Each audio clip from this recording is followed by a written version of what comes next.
bom dia, estamos começando mais um programa Minha Cidade. Muito obrigado pela sua audiência de todo final de semana. E vamos aos destaques do programa de hoje. O Minha Cidade desembarca literalmente nas Itacoatiaras do Ingá. Se você não conhece, as Itacoatiaras são essa pedra aí, que a gente chama pedra, mas é uma rocha, né? Essa rocha grande, com essas inscrições rupestres, que tem 6.000 anos. Por que nós fomos até lá?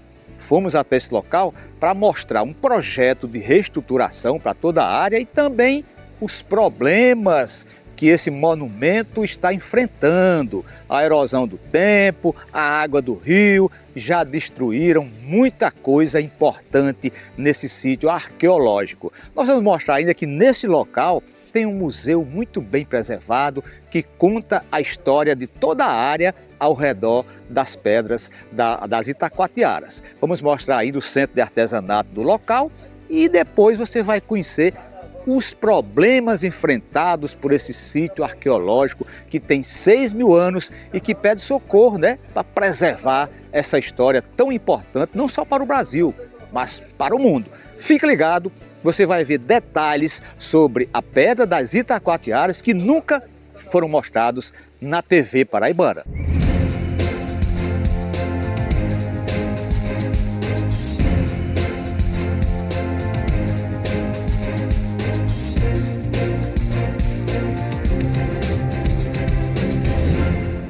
Bom dia mais uma vez a você ligadinho, a você ligadinha no programa Minha Cidade, aqui na TV Arapuã Band. Pois é, o programa Minha Cidade desse fim de semana desembarca completamente aqui no sítio das Itacoatiaras, que fica no município de Ingá, bem pertinho de João Pessoa, cerca de 100 quilômetros. Mas para iniciar esse programa, nós trouxemos uma matéria para mostrar para você as histórias, os mitos e o que são essas Itacoatiaras. Confira a matéria. No coração do agreste paraibano, a cerca de 100 quilômetros de João Pessoa, o tempo parece ter estancado em uma rocha com 24 metros de comprimento. Em algumas partes, a rocha tem 2 metros, em outras, chega a 3 metros e 80 centímetros de altura.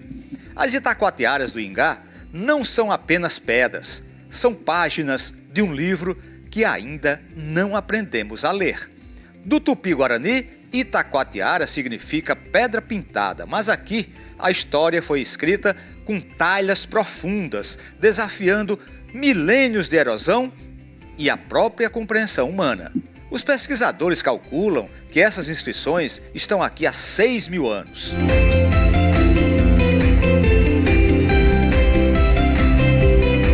O que torna essa rocha única no mundo é a técnica e a complexidade. Diferente de outras inscrições rupestres que usam pigmentos, aqui os símbolos foram esculpidos na rocha. São centenas de glifos que retratam figuras antropomórficas, animais, frutos e principalmente constelações. O painel vertical é a joia da coroa, uma sequência de símbolos que parece narrar um evento ou uma linhagem. E aí surge uma pergunta: como povos pré-históricos conseguiram tamanha precisão em uma rocha tão dura? É uma das perguntas que coloca este sítio no mapa da arqueologia global, sendo o primeiro monumento arqueológico tombado como patrimônio nacional pelo IPHAN ainda em 1944. Muitos pesquisadores sugerem que o Ingá é um dos registros astronômicos mais antigos do mundo. Alguns símbolos parecem representar a Via Láctea e a constelação de Órion. O mistério é tão denso que atrai desde acadêmicos rigorosos até teóricos dos antigos astronautas. Há quem veja nas pedras mapas estelares, complexos ou até mensagens deixadas por civilizações que cruzaram oceanos muito antes de Cabral. É um quebra-cabeça de pedra onde cada peça é uma interrogação. Você vê o grau de sofisticação desses povos que habitavam aqui a nossa região, né? Então, o sítio arqueológico Pedra do Ingá, ela vai ter diversas representações, mas o que chama a atenção realmente é a questão de representações. Conhecimento, né? 6.000 anos atrás. Isso, representações dos astros, né? Então imagina, hoje você precisa de instrumentos sofisticados para poder observar programas, né? E há 6.000 anos eles já observavam e tinham ideia de representar eles ali na rocha. Vamos explicar para a gente aqui pertinho, direitinho, e daí dá para mostrar. Então aqui nós temos o que, olha? Aqui são a popular Três Marias, né, que seria formando o cinturão de Órion, e daí se forma toda a constelação. São quantas? Aqui são as Três Marias, né, que formam o cinturão, e daí tem as demais também. Uma parte também se perdeu por conta dessa descamação natural da rocha, né, mas daí as Três Marias dá para ver de forma bem nítida. Aqui tem uma, né? Uma, Duas, três. Olha, bem bacana. Como é que esse povo, né, há 6.000 anos atrás, tinha todo esse conhecimento? Aqui na Terra, ver lá o céu e saber que era isso. Talvez até para se orientar, né? Exato. E o que é bem interessante é que isso é bem comum entre as civilizações antigas, né? A gente pode citar a egípcia, que fez também. Inclusive construiu pirâmides na mesma posição da constelação de Órion, né? E ver uma aqui no interior da Paraíba fazendo também a mesma representação, a mesma coisa. E aqui você estava me explicando, tem coisas interessantes também. E aqueles buraquinhos ali, aquelas inscrições ali na pedra, Aqueles pontos, pedra não, né? na rocha, aqueles Isso, pontos ali, 1, 2, 3, 4, 5, 6, 7, 8, 9, 10. E em cima como se fosse um fogo, uma espiral. O que é isso aí? A lua? Aqueles pontos maiores ali acreditamos que seria uma espécie de calendário lunar, onde dependendo da posição do Sol em relação à pedra, vai fazendo a fase da Lua que nós estamos, né? O que seria bem mais fácil na questão da contagem, né? Para eles naquela época, se tinha uma contagem do tipo, seria através das fases da Lua, seria uma forma mais fácil, né? Já em relação às espirais, a gente vai ter duas, uma no sentido horário e a outra no anti-horário, que fica na outra extremidade da rocha, né? Então, Que está indo embora, né? então provavelmente pode ser que esteja relacionada onde o Sol nasce e o Sol se põe, até porque se eles observavam as estrelas, também observavam a questão dos astros, né? Muito interessante. E aqui a gente vê desse outro lado aqui, a gente vê às vezes, parece até com uma nave isso aí, né? Um foguete, olha, embaixo tem uma pontinha, em cima uma cruz, tem uma figura de gente também, né? Isso, aqui o bacana da Pedra do Ingá é que abre espaço para o imaginário, né? Cada um enxerga de uma forma diferente, né? Então tem algumas gravuras que lembram figuras humanas, de animais, de lagarto, né? Isso, lagartos, né? De plantas, sementes e frutos, como essa daqui, que inclusive essa daqui faz parte da bandeira e do brasão da cidade de Ingá, e é uma planta bem típica na nossa região, né? Que se assemelha muito com uma bromélia, e por aí vai. Mais na frente ali a gente vê também muitos pontos aí em cima, como se fosse contando dias, meses, sei lá. Sim, sim, esses pontos, né, eles vão ter teorias. Uns falam que são questão de contagem, né? Outros acreditam que seria divisão entre o céu e a terra, né? Até porque da linha de pontos para cima temos símbolos celestes, diferente da linha de pontos para baixo são símbolos terrestres, né? Então cada um tem uma interpretação diferente em relação às inscrições. Eles testaram fazer uma inscrição rupestre dessa. Por exemplo, aqui a gente vê, é muita coisa, ele talvez levou anos e anos para o pessoal fazer isso. Vocês testaram fazer uma só, quantas horas vocês levaram? Denis, que foi o idealizador dessa ideia, né, de botar realmente em prática a teoria, que seria feita com uma pedra mais dura. Demorou cerca de 6 horas para ser feita. Uma só? Uma única gravura. Para muita gente, a explicação nem sempre vem da ciência. As lendas locais falam de tesouros escondidos por povos antigos e passagens subterrâneas que levariam a outros mundos. Eu já li um livro que o escritor dizia que isso aqui era um templo, isso aqui era a porta de um templo. Se alguém um dia conseguisse decifrar algumas das mensagens que tinha aqui, o cara ia decifrar com a mão aqui a mensagem, entraria aqui no templo. Imagina eu falando aqui agora, decifrasse essas imagens, simplesmente desaparecesse da câmera, hein? Diz a tradição oral que as marcas foram feitas por gigantes ou por entidades espirituais em tempos antes do tempo.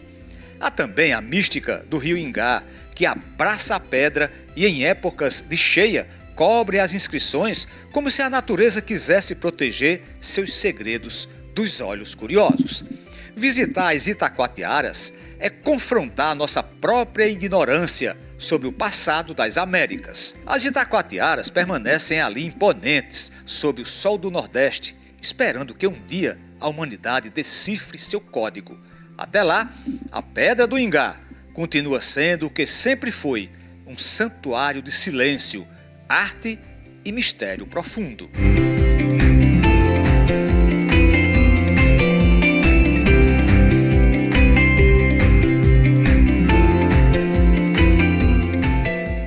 muito legal, né? Muito mito, é muita história em torno dessa pedra. A gente diz pedra porque ganhou o nome pedra, mas na realidade é uma rocha, né? Pedra é aquela pedrinha que você joga pequenininha. A rocha que tem aí, como a gente viu, até 2,80 metros de altura, no longo dos seus 24 metros de extensão.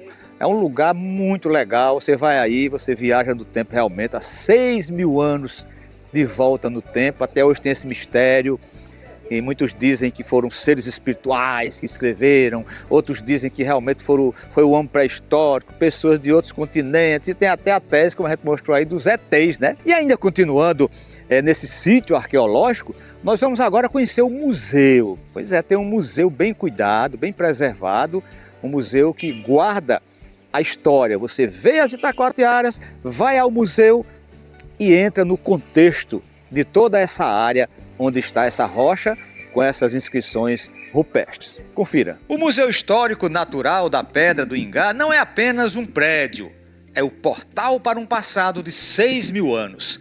Aqui o mistério das famosas Itacoatiaras ganha contexto.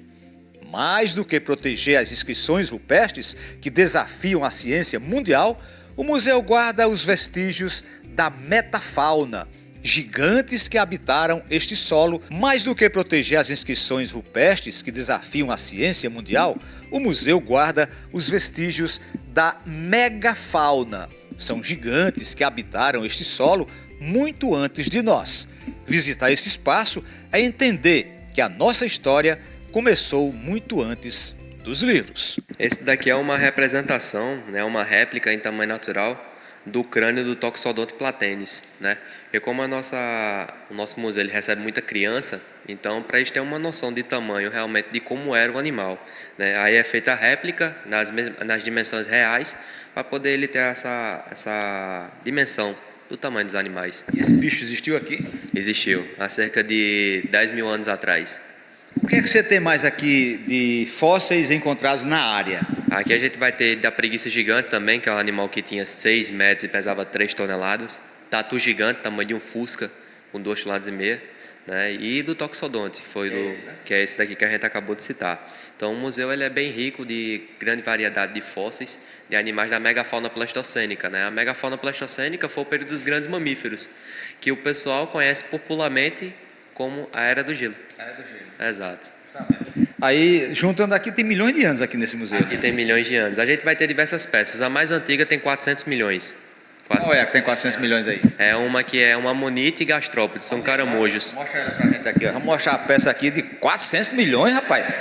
Por amor de Deus. Essa peça aí é um caramujo, é? É, esse aqui é um caramujo gigante, né? A gente chama de amonite e esses menores de gastrópodes. São 400 milhões de anos? 400 milhões de anos da Era Paleozoica.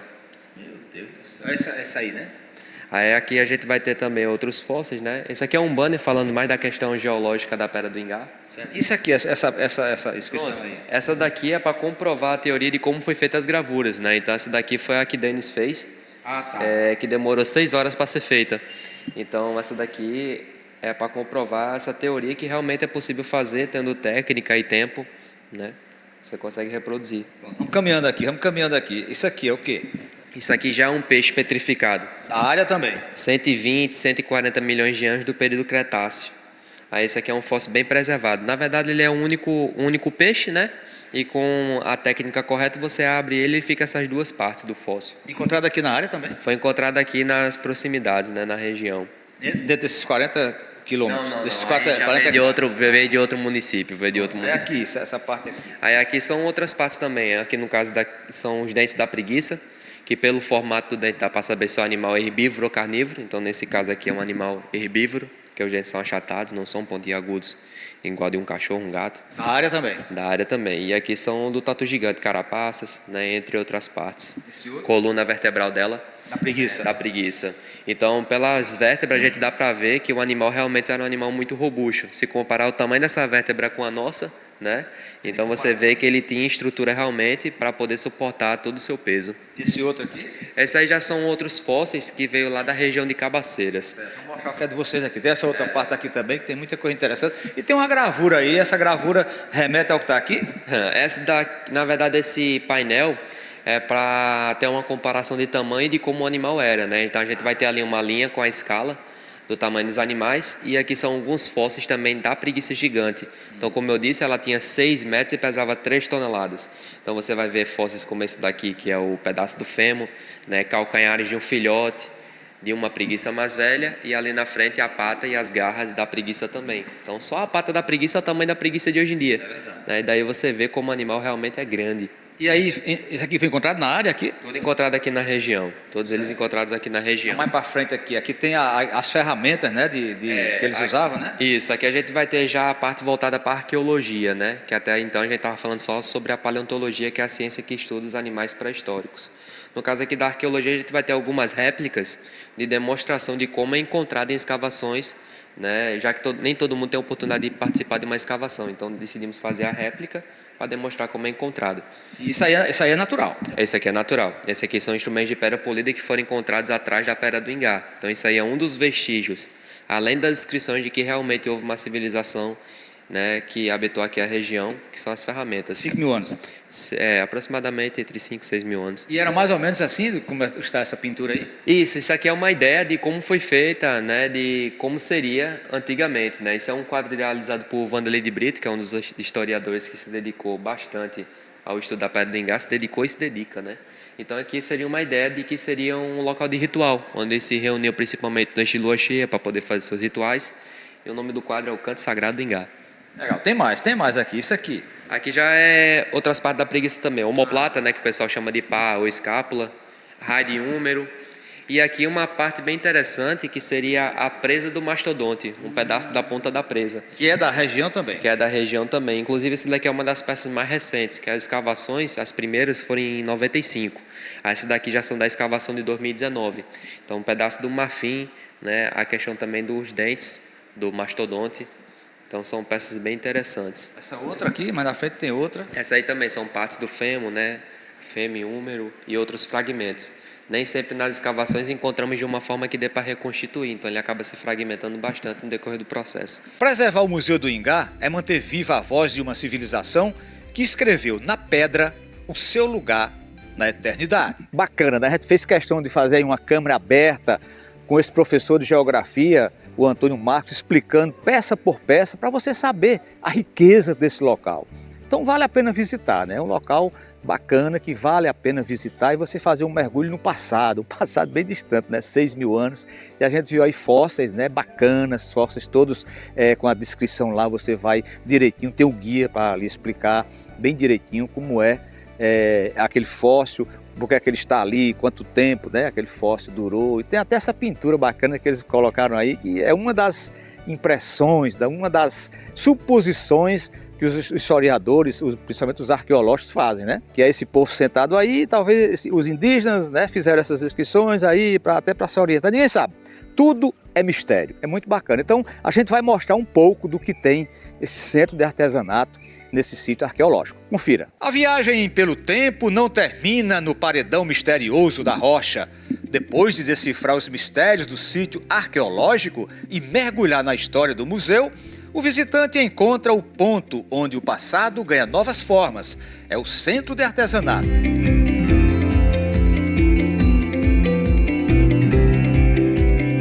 Aqui a inspiração tem nome e sobrenome, as Itacoatiaras. Em cada detalhe na madeira ou no molde de argila, os símbolos milenares ganham vida. É uma regra da casa, 90% de tudo que se produz aqui carrega a identidade das famosas inscrições rupestres.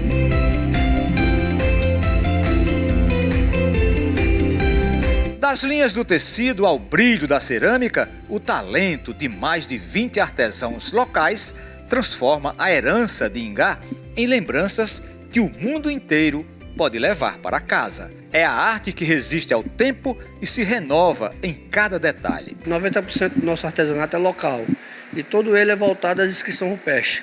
Todo tipo de lembrança que você vê aqui é voltado às inscrições rupestres. Temos o labirinto, temos as inscrições da pedra, temos as réplicas da pedra em resina, temos ela em pedra também, temos camisetas, temos vários setores do segmento, mas todo ele voltados às inscrições rupestres. E essa parte aí você estava explicando que é uma representatividade mais ao ser que habitou aí, né? Isso, aos seres e algumas teorias, como os homens primitivos, como os índios, cariris e os ufólogos com os ETs. Os ETs, na visão dos ufólogos, que quem fizeram aquelas inscrições. Isso. Cada um que tenha uma teoria que vai pela mente da pessoa. E aqui a gente vê peças caras, né? Como aquelas peças lá do final de ciclo. Isso, ali é o labirinto local, feito aqui pelas nossas labirinteiras, em Xandes, Poeireira e Pontinho. São 2 distritos, que passam de geração para geração, de mãe para filhos, que é bem bacana e é o carro-chefe hoje do Ingá. Tem outra coisa interessante aqui embaixo, viu, Henrique? Aqui, olha, pedras mesmo. Eles pegaram as pedras daí da região, né? E pintaram, né? Isso, como antigamente era uma pedreira, antes de ser tombado, tem várias pedras espalhadas em todo o território aqui da região. Então eles catam as pedras e pintam com a tintinha 3D e vendem. É o carro-chefe. Vende bastante também, porque esse pessoal que vem de fora ama esse tipo de artesanato. Então aqui vocês, o pessoal que vem de fora leva muita lembrancinha, né? Muita lembrança. Graças a Deus é bastante requisitado aqui nosso artesanato. Quem quiser levar, por exemplo, as lembrancinhas das inscrições, já que elas estão indo embora, aqui tem já ela feita, essa pedra, por exemplo, ali não se acaba nunca. Nunca vai se acabar. O cara pode levar uma lembrancinha aqui a partir de quanto? A partir de R$10 vai até R$2.000, depende do bolso e do poder aquisitivo do cliente. E aqui esse centro de artesanato ele abre de acordo com o horário, de 9 às... 9 às 13, de acordo com o horário do 9 a 1 da tarde. Muito pouco espaço, né? Mas infelizmente a gente tem que acompanhar o horário do parque que a gente obedece. Muito legal, né? Esse centro de artesanato, a gente viu aí que tem todos os pensamentos, né? Todas as teorias estão reunidas nessas obras que estão, nessas artes, né, vamos dizer assim, que estão no centro de artesanato, desde do tecido, né, até as pedrinhas pintadas e os ETs também, né? E nós vamos agora fazer um breve intervalo. E daqui a pouco a gente vai mostrar também que não é só beleza, que não são só maravilhas, também as itacoatiaras do Ingá enfrentam problemas, principalmente o problema do desgaste do tempo e da água do rio. Quando dá uma cheia, o rio, durante esses 6.000 anos, ele seca aquela pedra, como a gente mostrou na matéria, e vai levando e já está destruindo muitas inscrições. Fica aí, daqui a pouquinho a gente mostra esse outro lado das itacoatiaras. É já já. Estamos de volta com o programa Minha Cidade, que hoje desembarcou de Malicuia na Pedra das Itacoatiaras, em Ingá. Nós viemos mostrar tudo em torno desse sítio arqueológico, é um dos mais importantes do planeta. Então você já viu o museu, já viu os mistérios da Pedra do Ingá, já viu o artesanato, e agora a gente vai mostrar os problemas que esse monumento enfrenta no dia a dia. Depois de 6.000 anos, os próprios guias do local pedem socorro, porque muitas inscrições rupestres estão desaparecendo. Confira a matéria. Há 6.000 anos, mãos desconhecidas deixaram mensagens que desafiam o tempo. Animais, figuras humanas e constelações que alimentam teorias de todos os tipos. Há quem jure, inclusive, que a arte veio de outro mundo, dos extraterrestres.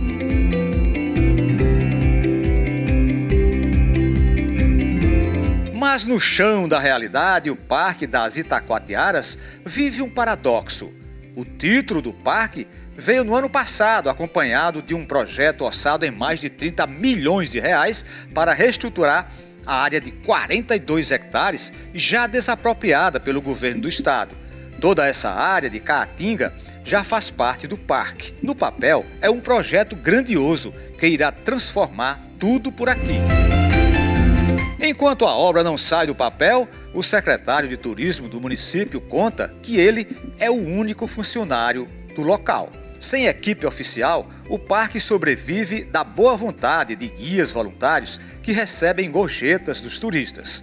Os guias alertam que muitas inscrições já sumiram da rocha.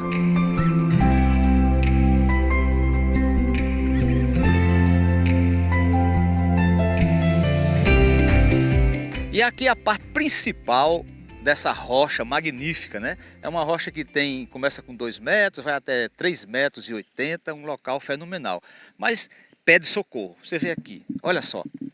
essa parte aqui todinha, a rocha já descamou. Saiu uma parte bem grande dessa rocha, onde existiam várias inscrições rupestres. Então a gente já perdeu aqui mais ou menos quase 2 metros de rocha. Elas seguiam justamente essa parte de cima e depois vinha para cá, que é, segundo o pessoal, os geógrafos, seria uma alusão aí às fases da Lua, né? Aí vai, lá na frente também, olha, Henrique vai mostrar ali, lá na frente tem muita descamação também dessa rocha, olha só. Aqui, mais lá na frente e lá no cantinho também, muitas inscrições já foram embora.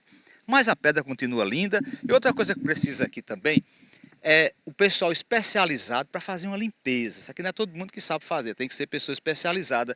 Está coberto aí por um lodo preto, que a gente chama o tempo, né? Mas na linguagem comum seria um lodo preto, que vai se acumulando, a poeira, e as inscrições tão bacanas estão sendo cobertas pelo tempo, precisam também serem reavivadas.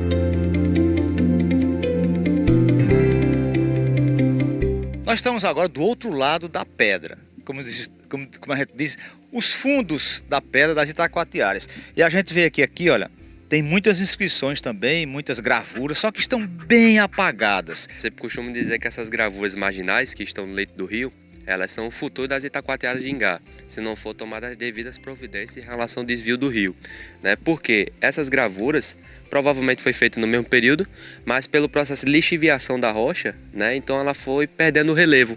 E vai chegar um determinado tempo que ela vai ficar mais apagadinha do que você está vendo aqui. Quase não se vê mais, né? Exatamente, já tem partes aqui que você não vê, já tem partes ali também que já foram destacadas, né? Então, se isso acontecer com o paredão principal, né, podendo ser evitado, então o ideal seria fazer o desvio do rio para que isso fosse evitado e não terminar as Itacoatiaras de Ingá dessa mesma forma que a gente está vendo aqui. E a gente observa aqui que o rio, quando ele tem as cheias, é muito forte, né? Porque, segundo você estava me explicando, esses buracos que a gente vê tão bem desenhados, tão bem feitos, foram realizados pela água. Isso, exatamente. E todos esses buracos aqui que você está vendo é feito pelo movimento de turbilhonamento do rio. Então isso aqui é a prova incontestável de que o rio tinha um volume de água muito maior, né? E com o decorrer desses milhares de anos foi diminuindo o nível, né? Mas mesmo assim, em períodos de cheia, fica tudo coberto pela água, então você vê a quantidade de água que passa por aqui é surpreendente. O que todos esperam é que, com o projeto do governo do estado,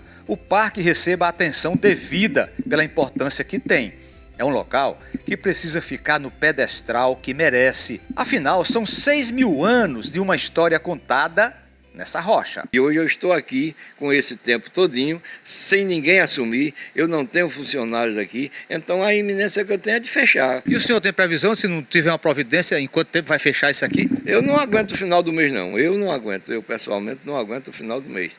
Aí fecha as portas, a minha secretaria realmente é na cidade, eu venho para aqui porque eu sou invasor praticamente, trouxe a secretaria para aqui, inclusive é o único lugar do mundo onde o secretário de turismo atende o turista, você pode procurar em qualquer outra cidade, eu estou aqui recebendo diariamente com cara bonita, mas é o tipo da coisa, assobiando e carregando pedras, né? Então eu espero que as autoridades municipais, estaduais, federais reconheçam esse patrimônio que é um dos mais importantes, se não o mais importante do país.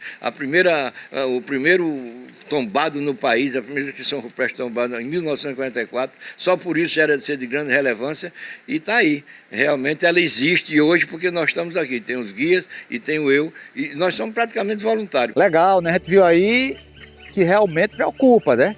Preocupa essa situação, mas eu acredito que depois que esse projeto do governo do estado, que criou o parque no ano passado, depois que esse projeto estiver todo estruturado, que sair do papel, vai resolver esses problemas. Espera, né? É um projeto grandioso de 36 milhões de reais. Eu tenho a informação que já foi licitado, aliás, está em licitação esse projeto. É uma licitação que demora, né? Que é um projeto com uma quantia vultuosa, não é assim do dia para a noite, né? Então a gente acredita que depois que esse projeto estiver em pleno funcionamento, esse problema vai acabar. Esse problema de desvio do rio, tem que desviar o rio, né? Como o governo do estado fez lá no Vale dos Dinossauros, em Souza. Tinha um problema do rio lá também, que o rio estava destruindo as pegadas, né, dos dinossauros, e o governo do estado fez uma senhora obra, criou passarelas para ninguém estar perto das pegadas, desviou o rio, né? Então preservou. A mesma coisa tem que ser feita nas Itacoatiaras do Ingá. O rio tem que ser desviado, tem que cercar, para que a gente tenha, quem sabe, mas daqui a mais 6 mil anos para frente, essas inscrições tão importantes, né? Mas eu acredito que vai resolver, não é possível. Espero, que todo mundo espera, que a política, né, esse ano eleitoral, não atrapalhe o andamento dessa licitação e que o próximo governador que entrar, seja de um lado, seja de outro, prossiga com esse projeto. Porque se a licitação está sendo feita, é porque já existe dinheiro em caixa para isso, é o que a gente espera. E vamos torcer agora para que esse projeto seja tirado do papel e que as Itacoatiaras sobrevivam aí por mais gerações, milênios para frente, levando essa história cheia de mistério, né? Muito mistério.